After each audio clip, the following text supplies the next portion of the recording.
A wealthy man bumps into a little handicapped girl, almost leading her to fall on the crosswalk. He walked away not even looking once to help or apologize. Overnight, his life crumbled, while hers became a miracle. This is how 7 seconds of cruelty sparked a city's outrage, and one child's extraordinary second chance. Before we continue, tell us in the comments where you are watching from. The morning hustle in downtown Orleans was in full swing. Cars honking, footsteps tapping on the sidewalks, steam curling up from the grates. Amid the chaos, 8-year-old Layla Burgers stood frozen at the edge of a busy crosswalk. Her right leg was wrapped in a bright white cast, and she clutched crutches almost as tall as she was. The wind tugged at her coat as she stared at the walk signal, gathering her courage. Just as the light turned green, she took a shaky step forward, right into the path of oncoming traffic. Then, disaster struck. A tall man in a sharp navy coat rushed past, talking loudly on his phone, a briefcase tucked under his arm. He barely glanced at Layla, or maybe he saw her and just didn't care. His elbow slammed into one of her crutches. The crutch flew from her grip, clattering onto the wet pavement. Layla gasped, wobbling dangerously. Her arms flailed, her heart racing. For one terrifying moment, it looked like she'd crashed to the ground. But then, she fought back. Gritting her teeth, she tightened her grip on the remaining crutch, steadying herself. The city noise, honking cars, shouting voices, swirled around her. Yet no one stopped. No one helped. The man never stopped. Tall, polished, wrapped in an expensive coat, he strode away without a second glance. No pause. No apology. In seconds, he vanished into the crowd, leaving the moment behind like it meant nothing. But it did mean something, because someone was watching. Nearby, 20-year-old Nathan Sons, a vlogger and a student, had his camera rolling. He was filming everyday life for his channel, faces, moments, motion, always hunting for real, raw stories. And he just captured this one, the careless bump, the man's cold exit, all of it. Natan darted forward, helping Layla across the street. Kneeling beside her, he asked softly, "Hey, you okay?" Layla gave a shaky nod, her eyes glistening. Natan's chest tightened. This wasn't right. Later that day, Natan sat in a quiet coffee shop and uploaded the video. He typed a simple caption, "Fewer hearts, more shadows." Then he hit post, expecting nothing. At first, barely anyone noticed. A few likes, a couple comments. But by evening, everything exploded. The video blew up on Orleans' biggest viral site. Local news picked it up. Twitter raged. TikTok stitches multiplied. Facebook moms sharpened their pitchforks.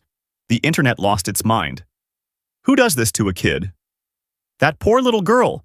Someone expose this guy. Internet netizens went to work. They zoomed in, freezing frames, analyzing details, a shiny luxury watch, a fancy briefcase, that unmistakable coat. By midnight, they had a name. George Young, senior partner at a top law firm, powerful, privileged, clueless, and he had no idea the storm that was coming. Meanwhile, in their small third-floor apartment, Layla curled up on the couch, gripping her scratched-up crutch. Her mother, Raphael, gently brushed a hand through her hair. "You're so brave," she whispered. Layla had no idea. She didn't know her face was flashing across phone screens all over the city. She didn't know strangers were sharing her story, calling her strong, calling her innocent, calling her the girl who deserved better. She didn't know, in that moment, with her mother's arms around her, she'd already become more than just a kid with a broken leg. She'd become a sensation. The next morning, George Young's perfect inbox looked like a bomb. Hit it. Hundreds of angry emails flooded in. Regular people, big clients, even old coworkers all screaming the same thing. "You're done. This is how your lawyers act. Absolutely vile behavior. Fire him or we walk away. Our $1 million contract is gone unless you fix this now." The office phones were lighting up like a Christmas tree with complaints from their business partners. Overnight, George went from hotshot lawyer to public enemy. The firm's big bosses panicked. They called a late-night emergency meeting that lasted hours. When the sun rose, their decision was clear. George was finished. 11:48 a.m. The meeting no one wants to attend. George walked in confident. He walked out with an ultimatum. Resign. Today. Keep it quiet. When he hesitated, the final blow came. Or we fire you, in front of everyone. Just like that, his perfect world of power and prestige shattered. No loopholes, no clever arguments. Game over. Alone in his office, George stared down at the city below. Life moving on. Without him, a cold realization hit. Success isn't solid ground, it's thin ice. And his had just cracked with one stupid, careless step. Meanwhile, that same evening, a surprise knock came at the burger's door. Two strangers stood in the hallway. Samantha, a kind-faced volunteer, and Hannah, a local reporter.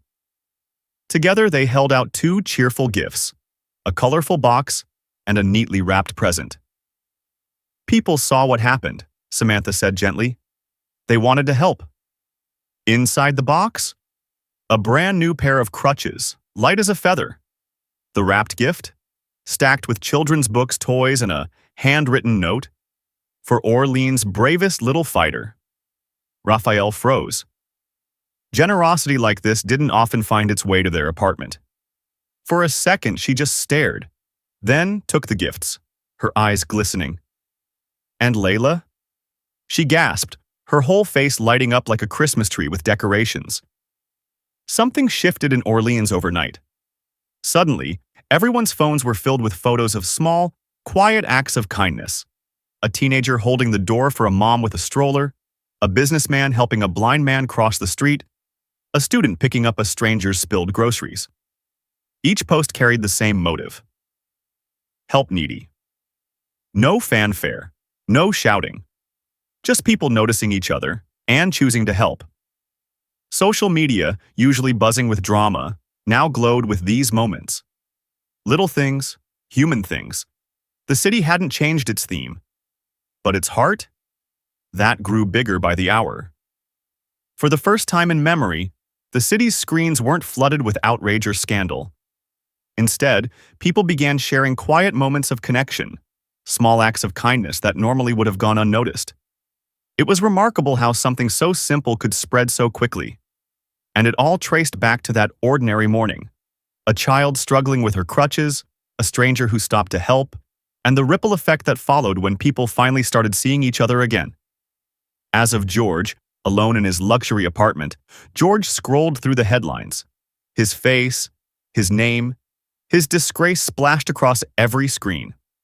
Old friends stopped returning his calls. Reporters camped outside his building. The life he'd built was crumbling, and there was no one left to blame but himself. Meanwhile, Natan's video had exploded millions of views, national attention, even news interviews.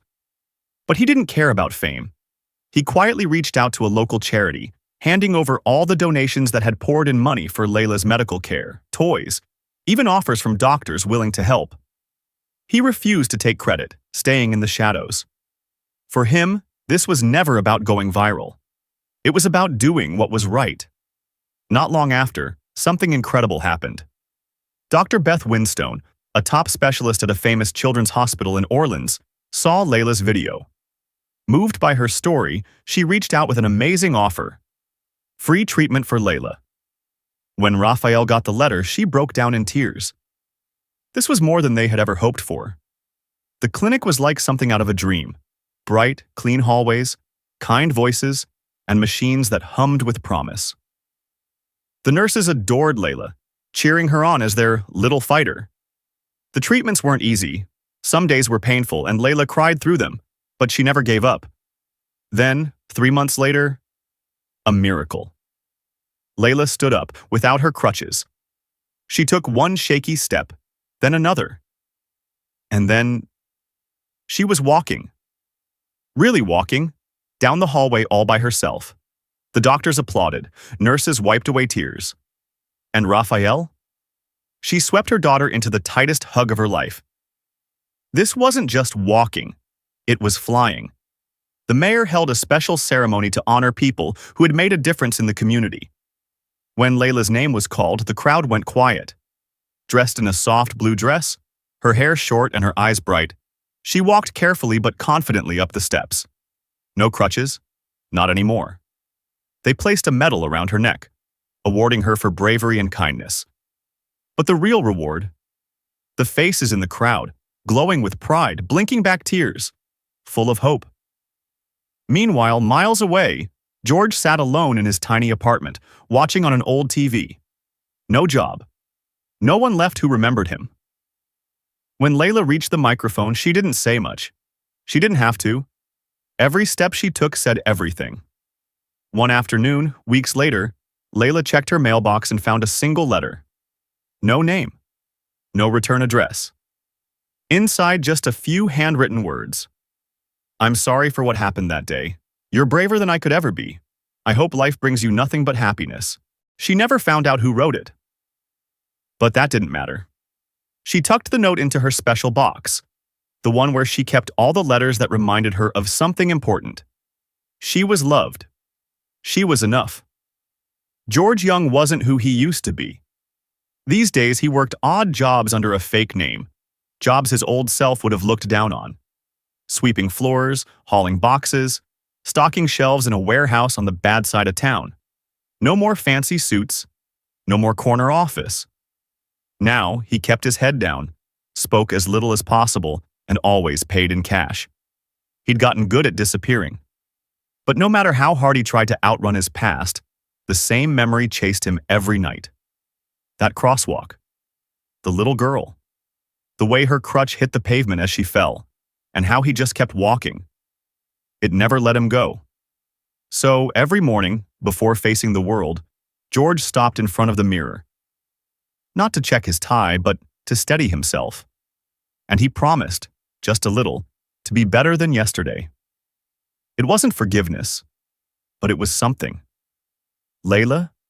She spent her summers wandering through parks, books tucked under her arm, her heart full of hope. No one saw her as the girl with crutches anymore. Now, she was the girl who opened a city's eyes, who showed them what real strength looked like. Her story was just getting started, a story built on grit, grace, and the kind of courage that doesn't need applause. And as she moved forward, steady, sure, unshaken, something amazing happened. The world didn't just watch. It took a step with her. But what about you? Imagine this. You're walking down the street when someone trips and falls. Do you pretend not to notice and keep moving? Or do you pause, reach out and say, "Hey, I see you. Let me help." Tell us in the comments, what would you do? And don't forget to like, share, and subscribe for more amazing tales like this. Until then, stay kind and be humble.